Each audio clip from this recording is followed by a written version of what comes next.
Hi hello வணக்கம். நாம் இப்போ பார்க்க போகிறது Baleno, Maruti Baleno delta model. இது வந்து கியர் வந்து நல்லா தான் விழுவுது. பட் இருந்தாலும் வந்து அந்த சவுண்டு வரும் இல்லையா, டடக் டடக் அப்படின்ட்டு அந்தமாரி சவுண்டு வருது. அதுக்காக நம்ம கியர் பாக்ஸில் க்ரீஸ் அப்ளை பண்ண போகிறோம். அதுக்கு ஃபஸ்ட்டு நீங்கள் இந்த லைனை ஓப்பன் பண்ணிவிடுங்க. இந்த பேனட்டோட காடி அது குரோம் கோட்டிங் கொடுத்துருக்காங்க. ஓகேங்களா, அதை பார்த்து ஹேண்டில் பண்ணி பொறுமையாக அதை ரிமூவ் பண்ணணும். 2 பக்கமும் ரிமூவ் பண்ணிவிடுங்க. திருப்பிலியால் கொஞ்சம் நம்பி விட்டு நீங்கள் அழகாக பொறுமையாக நம்பலாம். ஒன்ஸ் நீங்கள் ஒரு வாட்டி திருப்பிலியால் விட்டு ஒரு நம்புனீங்கன்னா டேமேஜ் ஆகிட்டுனா மறுபடியும் நீங்கள் புதுசு தான் மாற்றணும். அதனால் பார்த்து மெல்ல பொறுமையாக ஹேண்டில் பண்ணணும். இதை நம்ம சேனலில் காரை பற்றியான விழிப்புணர்வு, அப்புறம் வந்து காரை பற்றியான ஒரு சின்ன சின்ன விஷயங்கள், சர்வீஸ் நம்மளே எப்படி பண்ணிக்கலாம் அப்படின்ட்டு நான் போஸ்ட் பண்ணிகிட்ருக்கேன்.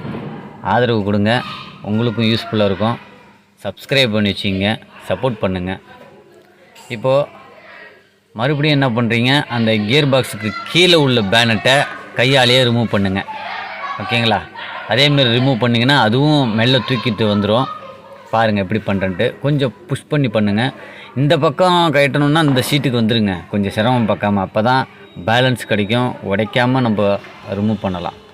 ஓகே, இப்போ ரிமூவ் பண்ணியாச்சு.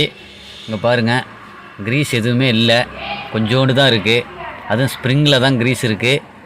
இந்த பக்கத்தில் கியர் பாக்ஸில் காடியிலலாம் க்ரீஸ் இல்லை. நம்ம அதில் தான் அப்ளை பண்ண போகிறோம்.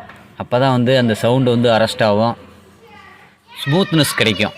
ஓகேங்களா, இது வந்து ஷிஃப்டிங் கியரு. லைட்டாக நீங்கள் தட்டினாவே இது வந்து கியர் விழுந்துடும். அதனால் ஒன்றும் ப்ராப்ளம் இல்லை.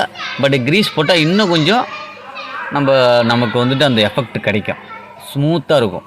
அதை நம்மளே உணரலாம். அதுக்காக தான் இப்போ க்ரீஸ் அப்ளை பண்ணுறேன். ஃபஸ்ட்டு எடுத்து அந்த காடியில் அப்ளை பண்ணுங்கள். பால்ஸ், அது கியர் பால்ஸ்னு சொல்லுவாங்க, அந்த இடத்துல நல்லா அப்ளை பண்ணி விடுங்க. கியர்லாம் எங்கே போய் ஷிஃப்ட் ஆகுமோ அதை பார்த்து கியரை போட்டு பார்த்து நீங்கள் க்ரீஸ் அப்ளை பண்ணுங்கள்.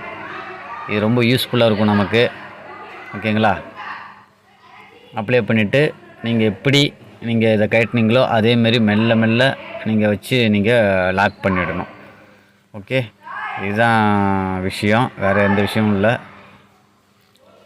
தேங்க்யூ ஃபார் வாட்சிங்.